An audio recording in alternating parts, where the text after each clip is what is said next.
Enquête. Christophe Ondelatte. Je vais vous raconter aujourd'hui l'une des affaires criminelles les plus incroyables du début des années 2000. L'affaire Flactif. Toute une famille, le père, la mère et les 3 enfants, assassinés dans leur chalet de la station de ski du Grand Bornand, en Haute-Savoie. Il a fallu des mois d'enquête pour identifier l'assassin, David Otia, un voisin jaloux de leur richesse, qui n'a d'ailleurs jamais vraiment livré lui-même la moindre explication sur son geste, mais qui pendant des jours et des jours, avant son arrestation, a paradé avec sa femme devant les caméras pour dire pique-pendre des morts, pique-pendre des Flactifs. Et je vous ferai entendre d'ailleurs des extraits des nombreuses interviews qu'il a accordées avant d'être interpellé. Vous les avez sans doute déjà entendues, mais je vous jure qu'à les réécouter, on reste absolument stupéfait. Pour le débrief de ce récit, j'ai invité l'un des avocats de David Otia, maître Didier Lake. Bonjour. Bonjour Christophe Ondelatte. Vous étiez 3, en vérité. Absolument. Et vous êtes un de ces 3 avocats. Voici cette histoire, et on se parle juste après, que j'ai écrite avec Thomas Audouard, réalisation Céline Lebras. Europe 1. Christophe Ondelatte. Cette histoire débute par une scène terrible, car elle met en scène un gamin de 14 ans, Mario. Un samedi d'avril 2003, Mario, dont les parents sont divorcés, vient passer le week-end chez sa mère, Graziella Ortolano. Elle a refait sa vie et ils habitent avec son compagnon Xavier Flactif, dans une station de ski de Haute-Savoie, le Grand Bornand. Et voilà donc Mario, le pauvre Mario, qui débarque pour le week-end en taxi vers 10h du matin. Le taxi s'arrête devant le chalet familial. Il attrape son sac, il descend et il sonne. Pas de réponse. C'est bizarre, mais ils ont dû aller faire une course. Heureusement, le taxi est encore là. Il fait froid au mois d'avril, en altitude. Ça vous embête pas si j'attends au chaud dans le taxi? Je pense qu'ils vont pas tarder. Les heures passent, le compteur du taxi tourne toujours, et maintenant il est 13h.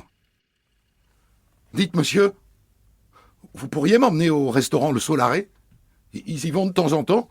Peut-être qu'ils ont oublié que je venais. Mais au restaurant, il n'y a personne. Ni Graziella, ni Xavier, ni aucun des 3 demi-frères et sœurs du petit Mario. Bon, vient le moment où il faut renvoyer le taxi. Au revoir, monsieur. Je suis désolé, hein. Et en début d'après-midi, Mario trouve refuge chez un ami de sa mère et de son beau-père. Et comme tout ça n'est pas normal, l'ami finit par aller au chalet. Et là, il s'aperçoit qu'une porte-fenêtre est restée ouverte. Alors il entre. Ça alors? À l'intérieur, c'est rangé nickel chrome. Et entre nous, c'est très étonnant. Les Flactifs qui vivent là à 5 sont du genre bordélique. Mais à part ça, rien de particulier.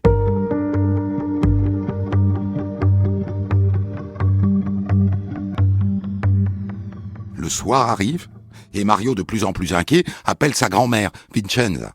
« Oui, c'est ça, mamie. Ils sont pas là. Ils répondent pas au téléphone. J'ai pas de nouvelles.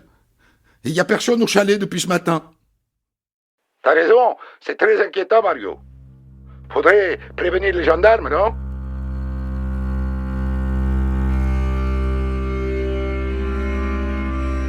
Les gendarmes tout de suite pensent à un accident de la route. D'autant qu'on leur raconte que Xavier, en général, conduit très vite, même sur les routes de montagne. Il a peut-être précipité toute sa famille au fond du ravin. Et donc on envoie des patrouilles fouiller les routes alentours. Mais ça ne donne rien. Le dimanche passe, aucune nouvelle. Et le lundi matin, les 3 enfants, les 3 demi-frères et sœurs du petit Mario, ne sont pas à l'école. Et là, les gendarmes décident de perquisitionner le chalet. Et un truc leur paraît tout de suite bizarre. Il y a une marmite pleine sur la cuisinière. Et ils ouvrent le frigo, il est plein à ras-bord. Et puis, les ordinateurs portables sont là, qui traînent. Ces gens-là n'avaient pas du tout prévu de partir. Tout indique qu'ils avaient l'intention de passer le week-end là. Et bizarre aussi, il manque 2 couettes sur le lit de Laetitia et sur celui du petit Grégory. Tiens, il manque aussi la voiture, un 4x4 Toyota rouge. Bon, vous m'envoyez un hélico baliser tous les abords du Grand Bornand. On cherche un véhicule de marque Toyota de couleur rouge. Reçu? Reçu. On envoie aussi des plongeurs fouiller le lac d'Annecy. Rien. Les Flactifs, Xavier, Graziella et leurs 3 enfants, Sarah 10 ans, Laetitia 9 ans et Grégory 7 ans, ont disparu. « 48 heures après leur disparition, le procureur de la République ordonne une 2e perquisition du chalet. Et là, grosse surprise. Vous vous souvenez des ordinateurs ? Eh bien, ils sont plus là. Et il manque aussi des dossiers qui étaient là lors de la première visite. Quelqu'un est entré dans le chalet depuis leur dernier passage. Étonnant. Est-ce qu'il y avait des choses compromettantes dans ces ordinateurs ? Est-ce que du coup ils ne sont pas venus les récupérer eux-mêmes ? Est-ce qu'ils ne se sont pas enfouis ? Et si oui, pourquoi ? Alors on commence à s'intéresser aux affaires des Flactifs. Les Flactifs sont des promoteurs immobiliers et on découvre qu'ils ont des dettes et que par ailleurs, ils n'ont pas que des amis au Grand Bornand. Les gens racontent que ils ont bénéficié de passe-droit pour leur projet de construction, ah oui. Et puis entre nous, ils auraient vendu des chalets sur plan qu'ils n'avaient pas l'autorisation de construire. Ragot.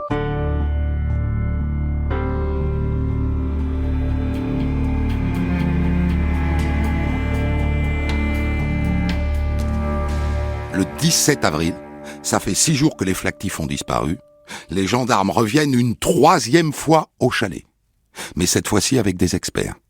Et au bout d'1 heure, les experts appellent leur commandant. Ça sent pas très bon, hein, chef ? On a trouvé des choses inquiétantes. Ils ont trouvé des traces entre les lattes du plancher. Du sang, et aussi des débris de fer sur le sol, et un morceau de dent, une molaire d'enfant. Et au pied d'un rideau, une douille de calibre 6,35. On les a tués.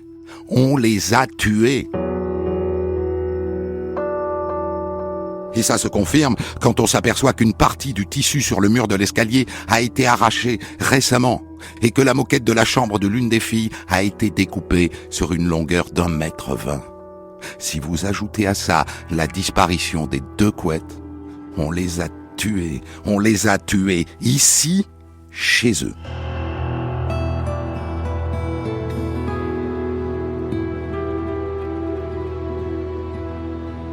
Mais pourquoi ?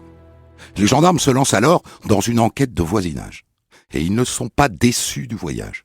Ils apprennent d'abord que les Flactifs ne sont pas de là. Ce ne sont pas des Savoyards. Ils sont arrivés il y a 5 ans du nord de la France et du coup les gens du coin ne sont pas tendres avec eux. Vous voulez mon avis ? Ils sont enrichis trop vite, hein. Ils avaient tout, hein. Le bateau, la moto, le 4x4. Et vous avez vu le chalet ? Tout est neuf. Mais en vérité, ce qui les excite beaucoup, les gens, c'est que Xavier Flactif est noir, enfin métis. Un noir qui réussit en Haute-Savoie, c'est pas bien normal. On n'a jamais vu ça. L'un des voisins les plus féroces à leur endroit s'appelle David. David Autia. Il est passé par Xavier Flactif pour louer son appartement. Je lui payais un loyer en liquide comme il me disait tout le temps, à la fin du mois. Et en fait, après, au fil du temps, j'ai su que les propriétaires n'avaient jamais été mis au courant, ne savaient même pas comment je m'appelais, qu'est-ce que j'avais fait dans son chalet, ils savaient rien en fait. Et derrière, la femme de ce David, Alexandra, embraye. C'est incroyable qu'il puisse y avoir des gens comme ça, qui fassent du mal aux autres parce que lui, il s'en mettait plein les poches. Hein. Je veux dire que le chalet où est-ce qu'il habite là-bas, c'est quelque chose. Il y a 400 mètres carrés habitables. Un sous-sol, vous pouvez mettre 3 bus dedans, tellement c'est immense. Cette femme, cette Alexandra, en rajoute encore une couche devant les caméras de TF1. Elle a travaillé pour les Flactifs. Je suis pas restée longtemps, je suis restée 1 semaine. Hein, parce que c'est un con. Hein, déjà, il prend les gens pour des esclaves. Donc, vous voyez, quand vous êtes en train de laver, que lui, il arrive, qu'il repiétine tout, que c'est pas sec, qu'il y a plein de traces, que vous êtes obligé de recommencer 3 fois parce qu'il en a rien à foutre. Et les gendarmes se mettent à fouiller la comptabilité et la paperasse des Flactifs. Et ils découvrent qu'ils ont 70 comptes bancaires, dont certains sont en Belgique et d'autres dans des paradis fiscaux. Et ça se confirme, ils ont des dettes, environ 3 millions d'euros de dettes. Et surtout, la boîte n'est pas au nom de monsieur, elle est au nom de madame. Xavier est interdit de gérer une entreprise. À la suite d'une arnaque qui date de 98 dans le Nord, il a vendu des logements qu'il n'a jamais construits. Si vous ajoutez qu'au Grand Bornand, les ouvriers disent qu'ils ont bossé pour lui, mais qu'ils n'ont jamais été payés, ça en fait du monde qui pourrait leur en vouloir. Et donc l'enquête s'oriente vers les gens du coin.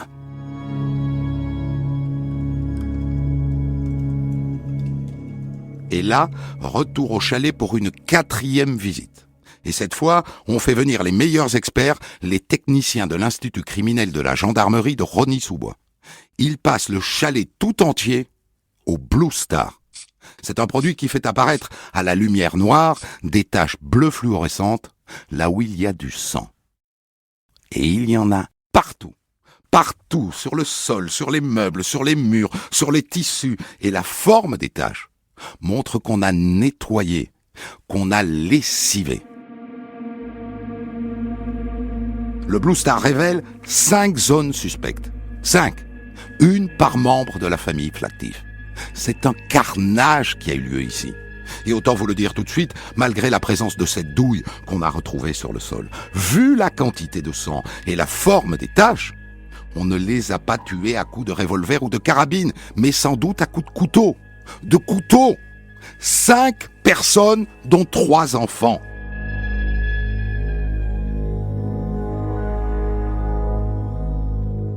Et là, scène surréaliste. Les gendarmes sont en train de ratisser le chalet, centimètre par centimètre, et un voisin est là, comme au spectacle, qui n'en perd pas une miette. Ça vous intéresse qu'on fait dans le chalet? Ah bah oui. Je regarde. Ça m'intrigue. Ce voisin, c'est le fameux David Otia, qui a taillé un sacré costard aux victimes. Lui et sa femme Alexandra ont dit beaucoup de mal des Flactifs à toutes les équipes de télévision qui traînent dans la station. Et il est là au spectacle. Et du coup, en parlant avec lui, on s'aperçoit qu'il est peut-être le dernier à avoir vu les Flactifs vivants. Ah bah oui. Monsieur Flactif m'avait demandé un service. Remettre des clés à des touristes qui logeaient dans un de ses chalets. Et les touristes en question confirment. C'est bien ce David Otia qui leur a remis les clés. Moi, il y a un truc qu'on a trouvé étrange. Ce monsieur-là, Otia, il nous a pas fait faire d'état des lieux. Et puis, plus bizarre, c'est quelques heures plus tard, il est venu s'installer dans l'appartement d'à côté. Voilà, c'est tout ce que je peux vous dire. À force de faire le mariole, ce David Otia est en train de devenir suspect. Il n'y a pas que lui, Les gendarmes sont arrivés à une liste de 7 suspects. Mais lui, c'est le numéro 1. Là-dessus tombent les analyses génétiques réalisées sur les prélèvements faits dans le chalet. Et sans surprise, dans les différentes taches de sang, on a l'ADN des 5 membres de la famille Flactif. Le père, la mère et chacun des 3 enfants. Ils sont bien morts. Mais il y a un 6e ADN. Un ADN masculin qu'on retrouve à 22 endroits différents dans le chalet. C'est sans doute l'ADN du tueur. Et ça, c'est une excellente nouvelle. Il n'y aura qu'à faire passer un test ADN à chacun des suspects, et on saura. Tous les suspects acceptent de passer un coton-tige dans le creux de leur bouche pour effectuer un prélèvement ADN. Tous, sauf un. Le suspect numéro 1, évidemment. David Otia. Oh ben non, moi je veux pas. C'est ma liberté. Les gendarmes parlementent avec lui et il finit par accepter de fourrer le coton-tige dans sa bouche. Le temps d'analyser tout ça, et on saura. Mais en attendant, croyez-vous que cet Otia se tienne à carreau? Pas du tout. Il continue de faire le mariole devant les caméras, ici celle de l'émission 7 à 8 sur TF1. La séquence est absolument surréaliste. Il est filmé devant le chalet des Flactifs. Toute la longueur, là, c'est toute la salle séjour, là. C'est-à-dire, je sais plus comment c'est fait, frigo américain, grande gazinière, grande table, une table au moins de 20 personnes, de Louis, je sais pas quoi. Là-bas, c'est des fauteuils en cuir, je sais pas combien, grand écran. Bon, après, ça doit être l'escalier, en haut, c'est les chambres. Bon, j'ai jamais trouvé de petit traîner dans les chambres. Non. Mais il me semble que là, dans le coin, c'est son bureau, normalement. Là. Il est jaloux. Il est jaloux qu'il soit riche et pas lui. Point.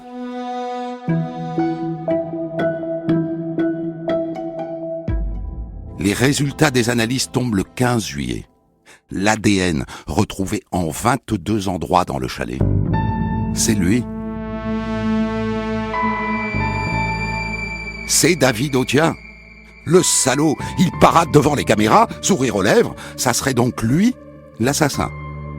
Les gendarmes pourraient l'interpeller tout de suite. Avec l'ADN, ils ont la reine des preuves. Mais le but maintenant, c'est 1, de retrouver les corps, 2, d'identifier des complices, parce qu'on ne déménage pas 5 cadavres tout seul, comme ça. Et donc, il le laisse libre, mais il le place sur écoute. Et il commence à se rencarder sur le personnage. Ce David Otia vient du Nord-Pas-de-Calais, lui aussi, comme les Flactifs. Son métier d'origine, c'est dépanneur, il serait très travailleur.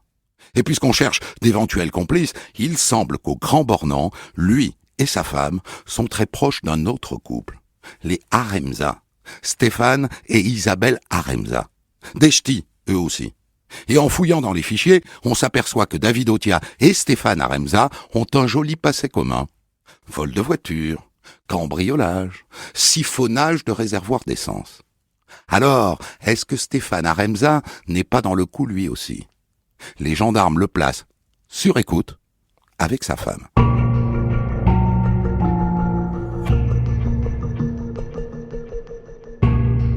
Et un jour au téléphone, ils entendent Alexandra, la compagne de David Otia, dire « Moi, je suis pas bien depuis ce qui s'est passé au mois d'avril. » Et là, ils comprennent que le couple Otia se délite. Alexandra sort de plus en plus seule. Et David est fou de jalousie. Une autre fois, toujours au téléphone, Alexandra met en garde son compagnon au sujet d'Isabelle Aremza. « David, faut faire attention à Isabelle, hein, avec ce qui s'est passé au mois d'avril. » Ils sont mûrs, comme on dit. Alors, le 16 septembre 2003, 5 mois après la disparition de toute la famille Flactif, ils s'y mettent à 80 gendarmes pour aller interpeller le couple Otia et le couple Aremza. Au passage, leurs appartements respectifs sont perquisitionnés. Et bingo, chez David Otia et sa femme, on trouve 156 DVD qui appartiennent aux Flactifs. Et 2 téléphones portables qui leur appartiennent aussi. Et des skis d'enfants qui sont ceux des petits Flactifs. Misérables. Misérables.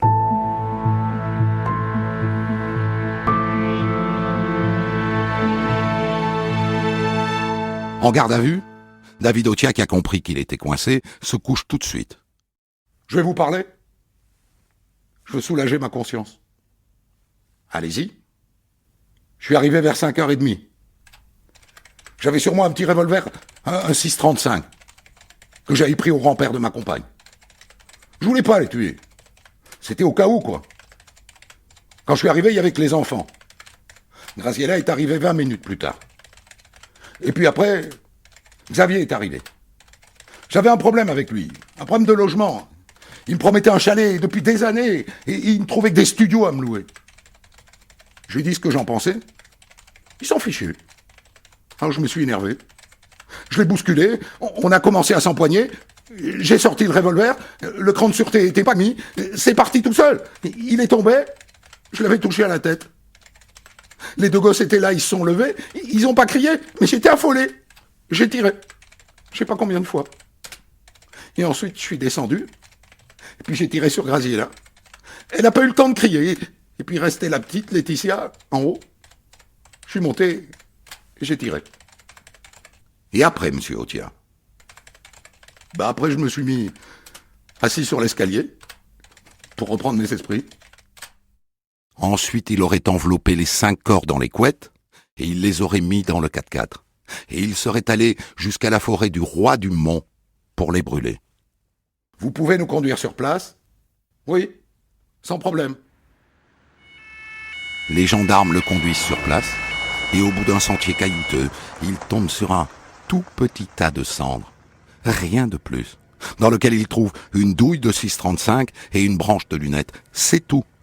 Voilà ce qu'il reste de la famille Flactif. 5 petits sachets de cendres que les gendarmes rendront à la famille. David Otia réitère ses aveux presque mot pour mot devant la juge d'instruction. Froid, détaché, sans jamais exprimer un seul regret. Aucun.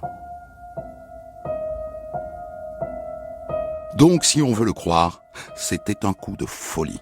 Il a perdu pied, il a pété les plombs, c'était presque un accident. Ah bon? Ça n'est pas ce que disent ses amis à Remza qui sont en garde à vue en même temps que lui. Eux, ils racontent une autre histoire. David Otia, disent-ils, avait les flactifs dans le nez depuis longtemps. Et ce qu'ils disent est complètement dingue. Otia aurait eu l'idée de tuer les flactifs en regardant un documentaire consacré à une affaire célèbre. L'affaire Stranieri. Alfredo Stranieri est un tueur en série qui, à la fin des années 90, commettait des meurtres selon un scénario absolument unique. Il regardait les petites annonces, il allait visiter une maison, et il tuait les propriétaires, il les enterrait au fond du jardin, et il s'installait dans la maison à leur place. On l'appelait le coucou, parce que le coucou vole le nid des autres. Et on a donc le mobile du meurtre de la famille Flactif. Il les a tués tous les 5 pour s'installer dans l'un de leurs chalets. Il les a tués pour avoir un logement. Dingue, dingue, dingue. Léa Remza raconte aux gendarmes qu'au début, ils l'ont suivi dans son délire. Et puis qu'au dernier moment, 2 jours avant, ils se sont dégonflés. Est-ce qu'on doit les croire? Parce que ils ont quand même donné un coup de main, hein? Ils avouent qu'ils ont participé au pillage du chalet après les meurtres. C'est pas très joli. Et c'est pas tout. C'est Alexandra Lefebvre qui a déplacé le 4x4 la nuit qui a suivi les meurtres. Et c'est Stéphane Aremza qui aurait fourni le gazole pour brûler les corps. De bons amis. Vraiment. Et donc on met tout ce petit monde en examen et on envoie tout le monde derrière les barreaux.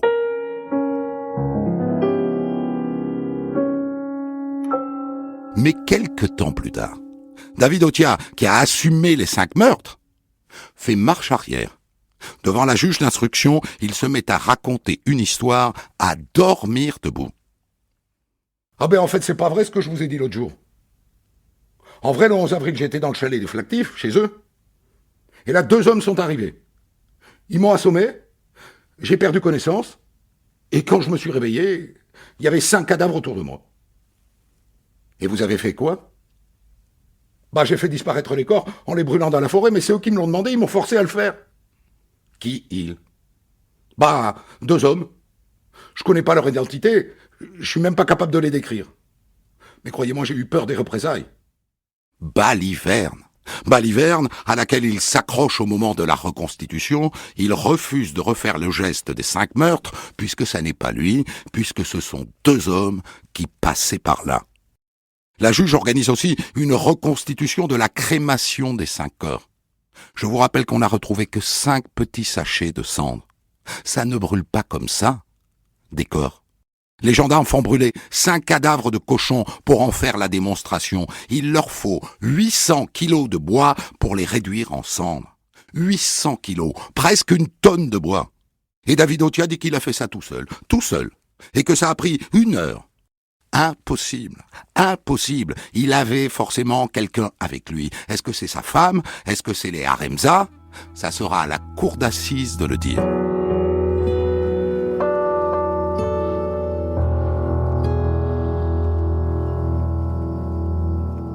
Leur procès s'ouvre le 12 juin 2006 à Annecy. Le tribunal est en travaux, la cour d'assises s'installe dans une salle des fêtes. Mario, vous vous souvenez de Mario? C'est le seul survivant de sa famille. Sa mère, son beau-père et ses 3 demi-frères et sœurs ont été assassinés.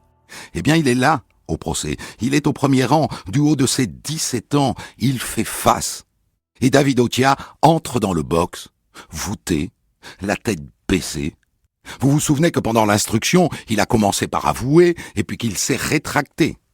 Eh bien, pendant tout ce procès, il va s'en tenir à sa dernière version. Celle des 2 hommes qui entrent dans le chalet, qui l'assomment, et quand il se réveille, tout le monde est mort. Sa seule erreur serait d'avoir brûlé les cadavres à leur demande. Il ne bougera pas là-dessus, même si personne n'y croit, personne.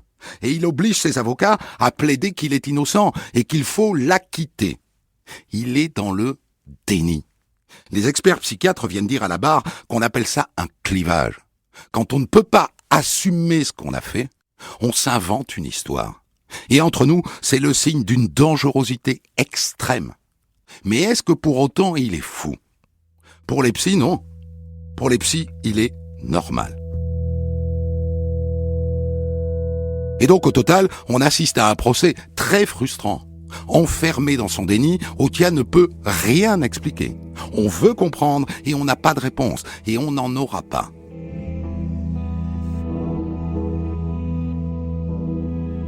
À un moment donné, on pense qu'Otia va craquer. Son ami Stéphane Aremza, au bord des larmes, le prend directement à partie. Mais putain, David! Dis-le, quoi! Dis que c'est toi qui as fait ça! Tu dois le dire! Assis à côté de lui dans le box, Otia ne le regarde pas. On se dit, il va craquer. Mais il ne craque pas.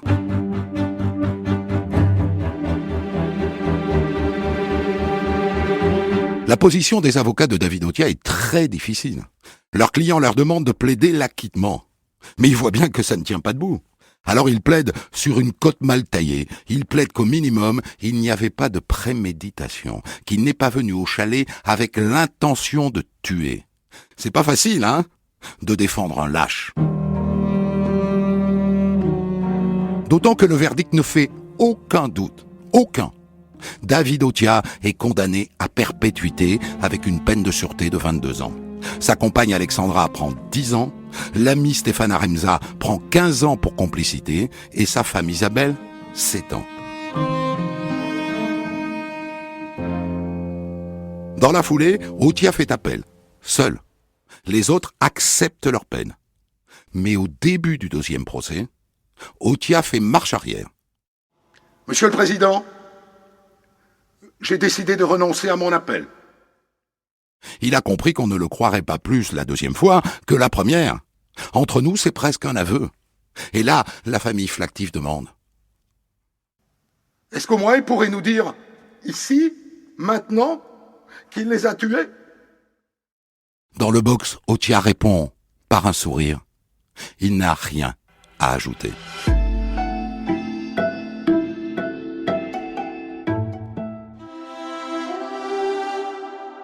Ainsi s'achève cette histoire qui mérite évidemment l'éclairage de l'un des avocats de David Otia. Vous étiez 3, il y avait maître Catherine Ray, maître Luc Brossolet, qui était l'avocat principal, le premier, celui qui est là dès le début, et puis vous, maître Didier Lec.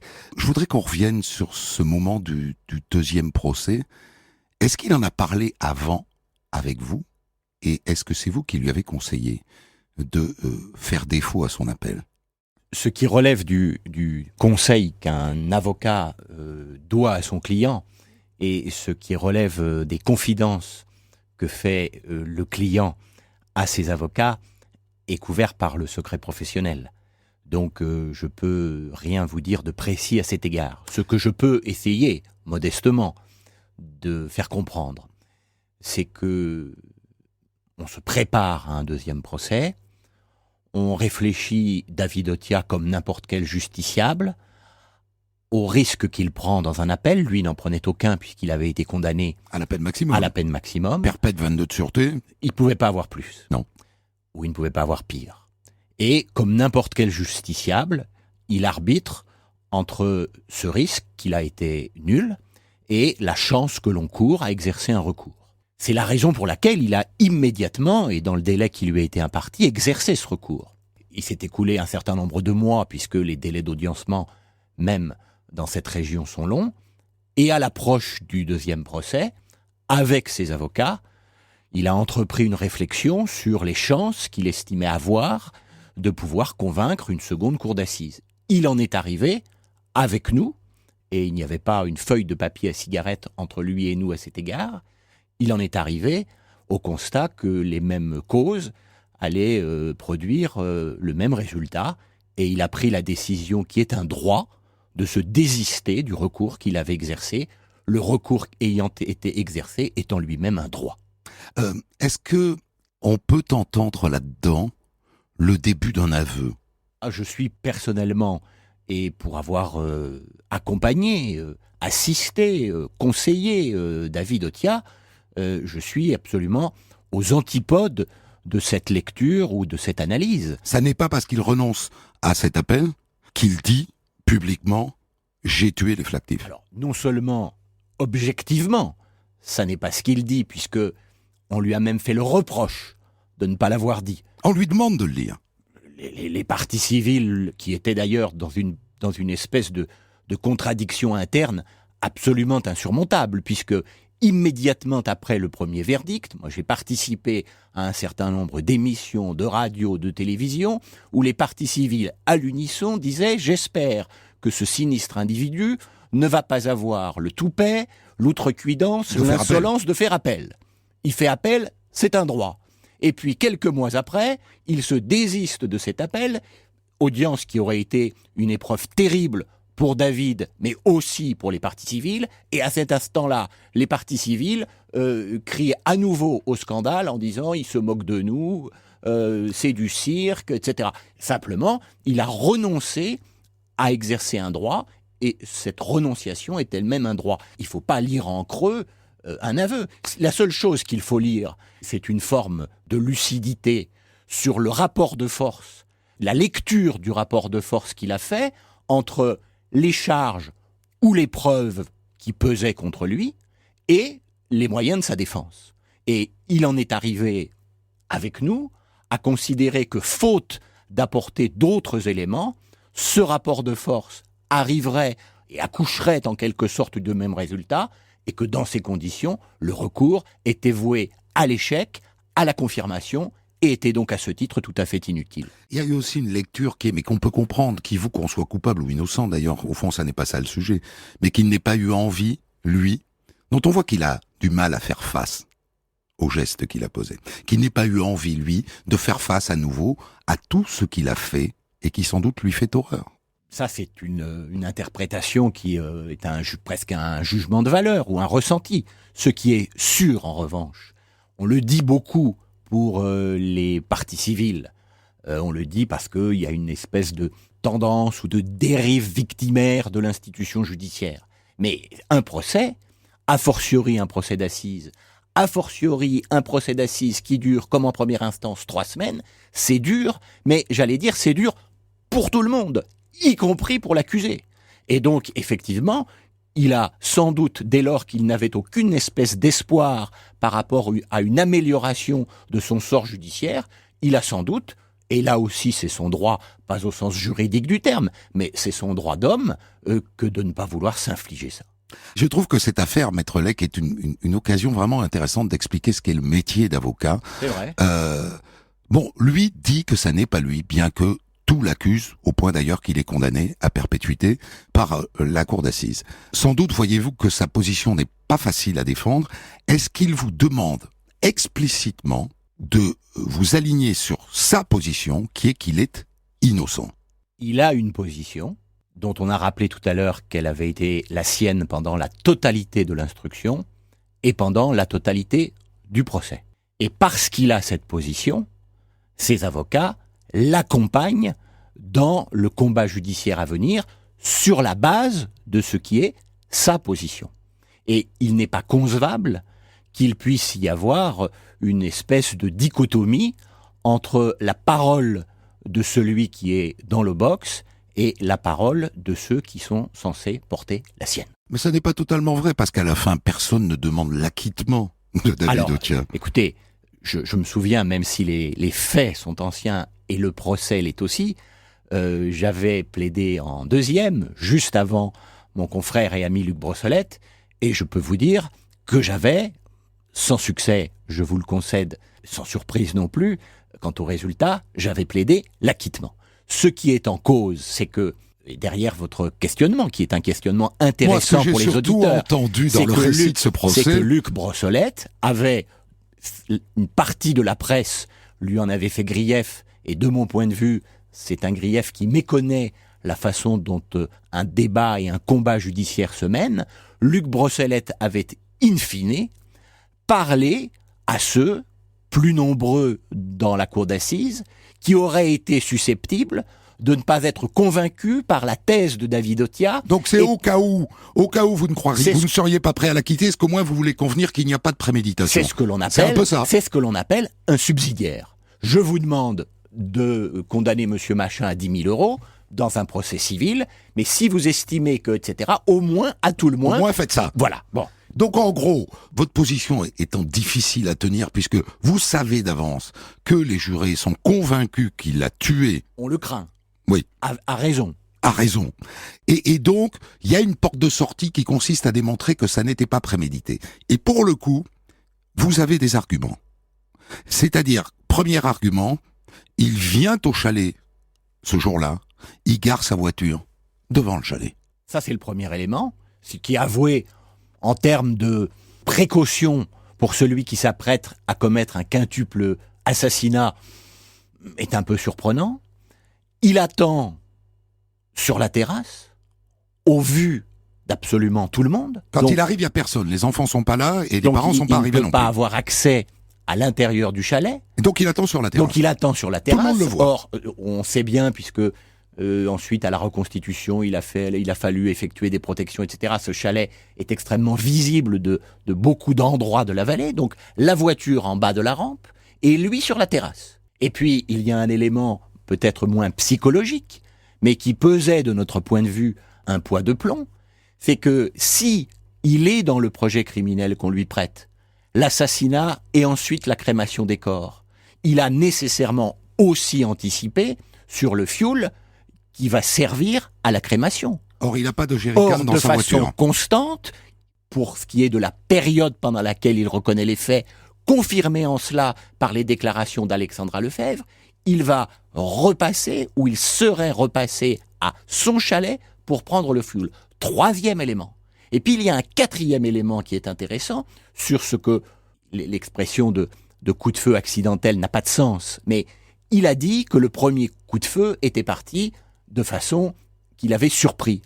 Évidemment, tout le monde, à l'unanimité, s'est moqué de lui en disant, comme vous le disiez tout à l'heure, fadaise. Sauf que l'arme, elle fonctionnait bien. Mais parmi les munitions qui ont été retrouvées à son domicile, et ça le procès l'a révélé, il y avait des munitions qui faisaient que le pistolet ne fonctionnait pas, avec certaines munitions. De sorte que quand il a dit en garde à vue, à l'époque où il reconnaît les faits, qu'il avait pris l'arme pour faire pression sur Flactif, afin d'obtenir de lui un document qui lui garantirait des droits dans son habitation, et qu'il avait pris aussi peut-être le pistolet pour lui faire peur, pour l'impressionner, pour se donner du courage, et qu'il avait tiré avec la certitude qu'aucune balle ne partirait, il dit vrai. Il dit vrai parce que si cette scène a eu lieu, si il a mis ce jour-là les munitions dont il a été prouvé par l'expert qu'elles ne permettaient pas à l'arme de fonctionner, eh bien, il a dit vrai. C'est compliqué votre métier, parce que vous voyez, là, vous êtes en train de développer une théorie qui implique qu'à la fin, il les tue. C'est une hypothèse de travail de deux choses l'une. Soit ça n'est pas lui, soit on en sait tellement peu sur la façon dont les choses se sont passées, parce que vous avez, je ne vous en fais pas le reproche, balayé un certain nombre de choses en disant que tout l'accusait, beaucoup de choses le désignaient comme étant un auteur possible, mais il y avait, comme dans beaucoup de dossiers, quelques zones d'ombre sur lesquelles la Cour aurait peut-être pu s'interroger de façon plus forte. Et puis, troisième cas de figure, si c'est lui, dans l'hypothèse considérée par la défense comme par extraordinaire, si vous deviez considérer que c'est lui, interrogez-vous aussi sur un élément décisif qui est celui de la préméditation. La défense, c'est aussi envisager toutes les hypothèses, pas seulement celle principale que l'on avance, mais aussi celle qui est celle, au pluriel ou pas, qui sont dans la tête des juges. Est-ce qu'il n'y a pas, quand on est avocat, un moment où face à un dossier comme celui-là, c'est-à-dire face à un client qui s'entête, il faut pas quitter le dossier. Lui dire, écoutez, c'est votre position, je la pense indéfendable, je ne passerai pas 3 semaines à la cour d'assises pour défendre une position qui est perdue d'avance. Non, je suis là encore à peu près aux antipodes. Ça reviendrait, poussé à l'extrémité de sa propre logique, ça reviendrait à cantonner l'avocat à une défense de dossier facile. C'est un peu comme si vous limitiez l'exercice de la médecine au bénéfice des bien portants. Une dernière chose, j'ai échangé pas mal de lettres avec David Autia au lendemain de sa condamnation, puisqu'il m'a demandé d'écrire un livre. Il voulait réécrire son histoire à sa manière, ce que j'ai trouvé proprement hallucinant. D'abord, c'est interdit par la loi, donc Absolument. Il n'y avait aucune chance que ça arrive jamais. Mais je me suis dit, en fait, il n'a toujours pas changé, il n'a toujours pas bougé. Il ne parle que de lui et jamais des victimes. Est-ce qu'aujourd'hui, il a bougé à votre connaissance ? Je ne l'ai pas vu depuis plusieurs mois. Ce que je peux vous dire, c'est que sur le fond, il n'a pas bougé. Ce que l'on essaye toujours de traquer, comprenez que pour quelqu'un qui dit je ne suis pas l'auteur de ces crimes, l'idée de parler des victimes, pour du coup là serait un peu double et contradictoire. Par ailleurs, il faut aussi se mettre dans la peau de celui qui, dans l'hypothèse que nous défendons, est condamné injustement à une peine perpétuelle avec 22 ans de peine de sûreté. C'est pas absolument inconvenant de parler de soi dans cette hypothèse. Merci Maître Lec, vous nous avez montré que le métier d'avocat n'est pas tous les jours facile et qu'il s'assoit sur des principes. Enfin, il s'assoit pas. Il est balisé. Il se fonde sur des principes. Il est balisé par des principes qui sont des principes intéressants. Mais l'avocat est tenu par la défense que choisit son client. Et vous en avez fait une parfaite illustration aujourd'hui. Vous y êtes resté fidèle. Merci beaucoup. Il pourra vous en remercier. Des centaines d'histoires disponibles sur vos plateformes d'écoute et sur europe1.fr.